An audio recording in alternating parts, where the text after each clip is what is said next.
Президент Садыр Жапаров жалпыга маалымдоо каражаттарда Кытай Кемпир-Абадтан Ферганага таза суу жеткире турган долбоорду каржылайт деп чыккан маалымат боюнча жооп берди. Өлкө башы бул боюнча кабар улуттук маалымат агенттигине маек куруп, ар бир кыймыл-аракет эки тараптуу макулдашылып жазаларын, мындан ары кыргыз-өзбек достугу бекем болоорун айтты. Мындан тышкары Кемпир-Абадты илгертен бери 100% Өзбекстан башкарып келгенин, былтыр чек ара маселеси менен чогуу суу сактагычта чечилгенин кошумчалады. Ошондой эле Садыр Жапаров келишимге ылайык азыр тең-метең башкаруу болуп калганын, бул биз үчүн чоң жеңиш деп белгилеген. Жаңы Жер айылында адам өлтүрүүгө шектелген 2 адам колго түштү. Бул тууралуу Чүй облустук ички иштер башкармалыгынан билдирди. Милиция шектүүлөрдүн жүргөн жерин аныктап, натыйжада 41 жаштагы жана 44 жаштагы 2 киши кармалды. Окуя 23-сентябрда саат 15:00 чамасында болгон. Милициянын маалыматы боюнча, жаңжал дегенде айылдык жаштар ортосунда чыккан. Буга муундар арасында улууларды сыйлоо, талаш тартышы себеп болгон. Кийин ызы-чууга алардын ата-энелери аралашкан. Чыры күчөп отуруп мушташка курал колдонууга жеткен. Окуядан 69 жаштагы киши каза таап, 36 жаштагы адам ооруканага жеткирилген. Милиция жаңжалдашкан эки тарап тең бир улуттагылар экенин белгилеген. Окуя боюнча кылмыш жаза кодексинин адам өлтүрүү беренеси менен кылмыш иши козголуп, 30дан ашуун киши суракка алынган.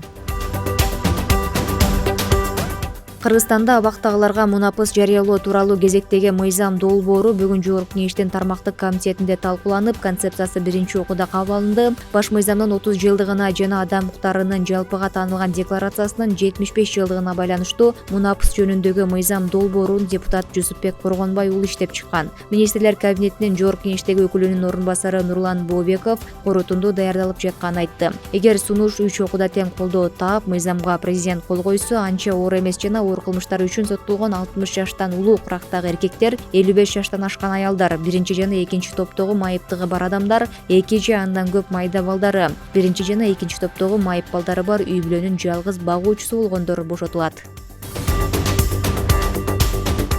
Face ID инновациялык технологиясын киргизүү менен булуттун электрондук кол тамгасын алуу жарандар үчүн жеңилдеди. Санариптик өнүктүрүү министрлигинен билдиргендей, эми жарандар булут кол тамгасын алуу үчүн калкты теле борборлоруна баруунун зарылдыгы жок. Электрондук кол тамганы алуу үчүн жөн гана түндүк жана мегапей мобилдик тиркемелеринде паспорттук маалыматтарды толтуруп, байланыш маалыматтарын көрсөтүп, аралыктан текшерүүдөн өтүү жетиштүү. Эскерте кетсек, түндүк жана мегапей мобилдик тиркемелеринде санариптик документтер, паспорт, айдоочулук күбөлүк жана унааны каттоо күбөлүгү жеткиликтүү. Бишкектеги Абдылас Малдыбаев атындагы Кыргыз улуттук опера жана балет театрында дирижер жана композитор Юрий Чугуевдин катышуусунда испан музыкасынын концерт өтөт. Иш-чара 29-сентябрь саат 19:00 башталат. Бул тууралуу кабар агенттигинде өткөн маалымат жыйынында театрдын башкы директору Алмаз Истамбаев билдирди. Анын айтуусуна караганда, учурда дагы бир эл аралык долбоор ишке ашырылууда. Кыргызстанда испан музыкасы сейрек угулат жана аткарууда бир аз кыйынчылыктар бар, бирок ага карабастан концерт кызыктуу өтөрүн белгилешти.